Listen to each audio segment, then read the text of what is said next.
ಮೊದಲನೇದಾಗಿ ನಮ್ಮ ಜನಪ್ರಿಯ ಮುಖ್ಯಮಂತ್ರಿಗಳಾದಂಥ ಸಿದ್ದರಾಮಯ್ಯನವರು ಮಾನ್ಯ ಶ್ರೀ ದೇವರಾಜು ಅರಸು ಅವರು ಏನು ಮುಖ್ಯಮಂತ್ರಿಯಾಗಿ 2792 ದಿವಸಗಳನ್ನು ಕಳೆದಿದ್ದಾರೆ. ಇವತ್ತಿಗೆ ಅದು ಈಕ್ವಲ್ ಆಗಿದೆ. ಮೊದಲನೇದಾಗಿ ನಾನು ಅವರಿಗೆ ಅಭಿನಂದನೆಯನ್ನು ಸಲ್ಲಿಸ್ತೇನೆ. ಅದೇ ಪ್ರಕಾರ ನಮ್ಮ ಕಾಂಗ್ರೆಸ್ ಪಕ್ಷದ ವರಿಷ್ಠರು ಶ್ರೀಮತಿ ಸೋನಿಯಾ ಗಾಂಧಿಯವರು, ಶ್ರೀ ರಾಹುಲ್ ಗಾಂಧಿಯವರು ಮತ್ತು ನಮ್ಮ ಮಲ್ಲಿಕಾರ್ಜುನ್ ಖರ್ಗೆ ಅವರು ಮತ್ತು ನಮ್ಮ ವೇಣುಗೋಪಾಲ್ ಅವರು, ಸುರ್ಜೇವಾಲಾ ಅವರು, ಇವರೆಲ್ಲರೂ ಕೂಡ ಅವರಿಗೆ ಈ ರೆಕಾರ್ಡ್ ಮಾಡೋದಕ್ಕೆ ಅವಕಾಶ ಮಾಡಿಕೊಟ್ರಲ್ಲ, ಕಾಂಗ್ರೆಸ್ ಪಕ್ಷ ಅವಕಾಶ ಮಾಡಿಕೊಟ್ಟಿದೆಯಲ್ಲ, ಅದಕ್ಕಾಗಿ ನಾನು ಕಾಂಗ್ರೆಸ್ ಪಕ್ಷದ ವರಿಷ್ಠರಿಗೂ ಕೂಡ ನಾನು ಅಭಿನಂದನೆಯನ್ನು ಈ ಸಂದರ್ಭದಲ್ಲಿ ಸಲ್ಲಿಸ್ತೇನೆ. ಕಾಂಗ್ರೆಸ್ ಪಕ್ಷ ಮಾತ್ರ ಇದು ಮಾಡೋದಕ್ಕೆ ಸಾಧ್ಯ. ಕಾಂಗ್ರೆಸ್ ಪಕ್ಷದಲ್ಲಿ ಮಾತ್ರ ಇಂಥದ್ದು ಅವಕಾಶಗಳು ಕೊಡೋದಕ್ಕೆ ಸಾಧ್ಯ. ಹಾಗಾಗಿ ಕಾಂಗ್ರೆಸ್ ಪಕ್ಷದಲ್ಲಿ ಮಾನ್ಯ ದೇವರಾಜ್ ಅರಸು ಅವರಿಗೆ ಇದು ಅವಕಾಶವನ್ನು ಕೊಟ್ಟಿದ್ದರು ಮತ್ತು ಮಾನ್ಯ ಸಿದ್ದರಾಮಯ್ಯ ಅವರಿಗೂ ಕೂಡ ಅವಕಾಶವನ್ನು ಕೊಟ್ಟಿದ್ದಾರೆ. ಹಾಗಾಗಿ ಕಾಂಗ್ರೆಸ್ಸಿನ ಪಕ್ಷದಲ್ಲಿ ಮಾತ್ರ ಇಂತಹ ಬೆಳವಣಿಗೆಗಳನ್ನು ನೋಡ್ಬೋದು. ಇದು ಸಾಧ್ಯ ಆಗಿರ್ತಕ್ಕಂಥದ್ದು ನನ್ನ ದೃಷ್ಟಿಯಲ್ಲಿ ಕಾಂಗ್ರೆಸ್ಸಿನ ಐಡಿಯಾಲಜಿ ಏನಿದೆ, ಬದ್ಧತೆ ಏನಿದೆ, ಬಡವರ ಬಗ್ಗೆ ಮತ್ತು ಅಭಿವೃದ್ಧಿಯ ಬಗ್ಗೆ, ಈ ಎರಡು ವಿಚಾರದಲ್ಲಿ ಕಾಂಗ್ರೆಸ್ ಪಕ್ಷ ಇಟ್ಟುಕೊಂಡಿರ್ತಕ್ಕಂಥ ದೂರದೃಷ್ಟಿ ಈ ಎರಡೂ ನಾಯಕರು ಮಾಡೋದಕ್ಕೆ ಸಾಧ್ಯ ಆಗಿದೆ. ಅದಕ್ಕಾಗಿ ಅವರಿಗೆ ಅವಕಾಶಗಳನ್ನು ಕೊಟ್ಟಿದ್ದಾರೆ ಅಂತೇಳಿ ನಾನು ನನ್ನ ವೈಯಕ್ತಿಕವಾದಂಥ ಅಭಿಪ್ರಾಯವನ್ನು ಹೇಳೋದಕ್ಕೆ ಬಯಸ್ತೇನೆ. ಮೊದಲನೇದಾಗಿ ನಮ್ಮ ಜನಪ್ರಿಯ ಮುಖ್ಯಮಂತ್ರಿಗಳಾದಂಥ ಸಿದ್ದರಾಮಯ್ಯನವರು ಮಾನ್ಯ ಶ್ರೀ ದೇವರಾಜು ಅರಸು ಅವರು ಏನು ಮುಖ್ಯಮಂತ್ರಿಯಾಗಿ 2792 ದಿವಸಗಳನ್ನು ಕಳೆದಿದ್ದಾರೆ. ಇವತ್ತಿಗೆ ಅದು ಈಕ್ವಲ್ ಆಗಿದೆ.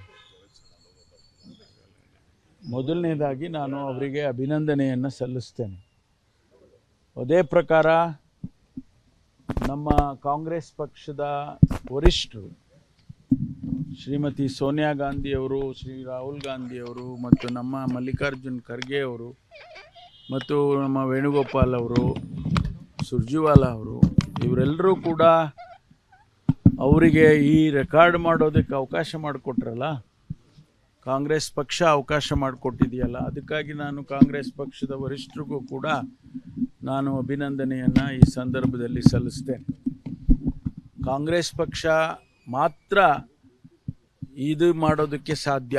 ಕಾಂಗ್ರೆಸ್ ಪಕ್ಷದಲ್ಲಿ ಮಾತ್ರ ಇಂಥದ್ದು ಅವಕಾಶಗಳು ಕೊಡೋದಕ್ಕೆ ಸಾಧ್ಯ.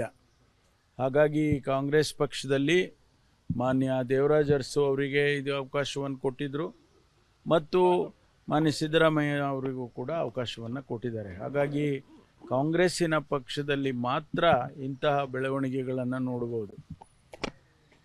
ಇದು ಸಾಧ್ಯ ಆಗಿರ್ತಕ್ಕಂಥದ್ದು ನನ್ನ ದೃಷ್ಟಿಯಲ್ಲಿ ಕಾಂಗ್ರೆಸ್ಸಿನ ಐಡಿಯಾಲಜಿ ಏನಿದೆ, ಬದ್ಧತೆ ಏನಿದೆ, ಬಡವರ ಬಗ್ಗೆ ಮತ್ತು ಅಭಿವೃದ್ಧಿಯ ಬಗ್ಗೆ, ಈ ಎರಡು ವಿಚಾರದಲ್ಲಿ ಕಾಂಗ್ರೆಸ್ ಪಕ್ಷ ಇಟ್ಟುಕೊಂಡಿರ್ತಕ್ಕಂಥ ದೂರದೃಷ್ಟಿ ಈ ಎರಡೂ ನಾಯಕರು ಮಾಡೋದಕ್ಕೆ ಸಾಧ್ಯ ಆಗಿದೆ. ಅದಕ್ಕಾಗಿ ಅವರಿಗೆ ಅವಕಾಶಗಳನ್ನು ಕೊಟ್ಟಿದ್ದಾರೆ ಅಂತೇಳಿ ನಾನು ನನ್ನ ವೈಯಕ್ತಿಕವಾದಂಥ ಅಭಿಪ್ರಾಯವನ್ನು ಹೇಳೋದಕ್ಕೆ ಬಯಸ್ತೇನೆ.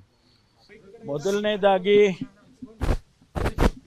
ನಮ್ಮ ಜನಪ್ರಿಯ ಮುಖ್ಯಮಂತ್ರಿಗಳಾದಂಥ ಸಿದ್ದರಾಮಯ್ಯನವರು ಮಾನ್ಯ ಶ್ರೀ ದೇವರಾಜು ಅರಸು ಅವರು ಏನು ಮುಖ್ಯಮಂತ್ರಿಯಾಗಿ 2792 ದಿವಸಗಳನ್ನು ಕಳೆದಿದ್ದಾರೆ. ಇವತ್ತಿಗೆ ಅದು ಈಕ್ವಲ್ ಆಗಿದೆ. ಮೊದಲನೇದಾಗಿ ನಾನು ಅವರಿಗೆ ಅಭಿನಂದನೆಯನ್ನು ಸಲ್ಲಿಸ್ತೇನೆ.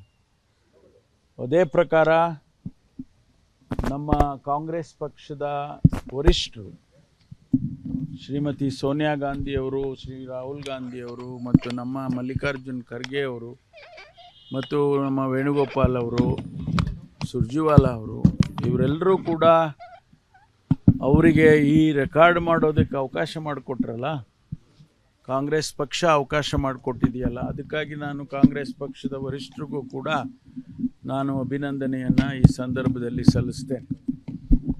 ಕಾಂಗ್ರೆಸ್ ಪಕ್ಷ ಮಾತ್ರ ಇದು ಮಾಡೋದಕ್ಕೆ ಸಾಧ್ಯ, ಕಾಂಗ್ರೆಸ್ ಪಕ್ಷದಲ್ಲಿ ಮಾತ್ರ ಇಂಥದ್ದು ಅವಕಾಶಗಳು ಕೊಡೋದಕ್ಕೆ ಸಾಧ್ಯ. ಹಾಗಾಗಿ ಕಾಂಗ್ರೆಸ್ ಪಕ್ಷದಲ್ಲಿ ಮಾನ್ಯ ದೇವರಾಜ್ ಅರಸು ಅವರಿಗೆ ಇದು ಅವಕಾಶವನ್ನು ಕೊಟ್ಟಿದ್ದರು ಮತ್ತು ಮಾನ್ಯ ಸಿದ್ದರಾಮಯ್ಯ ಅವರಿಗೂ ಕೂಡ ಅವಕಾಶವನ್ನು ಕೊಟ್ಟಿದ್ದಾರೆ. ಹಾಗಾಗಿ ಕಾಂಗ್ರೆಸ್ಸಿನ ಪಕ್ಷದಲ್ಲಿ ಮಾತ್ರ ಇಂತಹ ಬೆಳವಣಿಗೆಗಳನ್ನು ನೋಡ್ಬೋದು.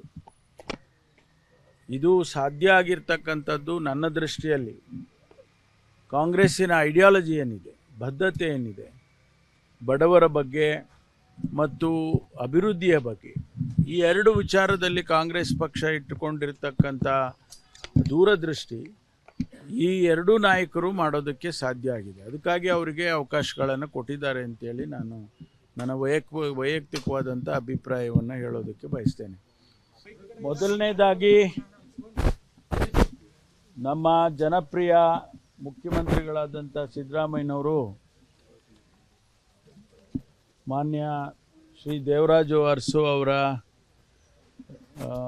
ಅವರು ಏನು ಮುಖ್ಯಮಂತ್ರಿಯಾಗಿ 2792 ದಿವಸಗಳನ್ನು ಕಳೆದಿದ್ದಾರೆ. ಇವತ್ತಿಗೆ ಅದು ಈಕ್ವಲ್ ಆಗಿದೆ. ಮೊದಲನೇದಾಗಿ ನಾನು ಅವರಿಗೆ ಅಭಿನಂದನೆಯನ್ನು ಸಲ್ಲಿಸ್ತೇನೆ.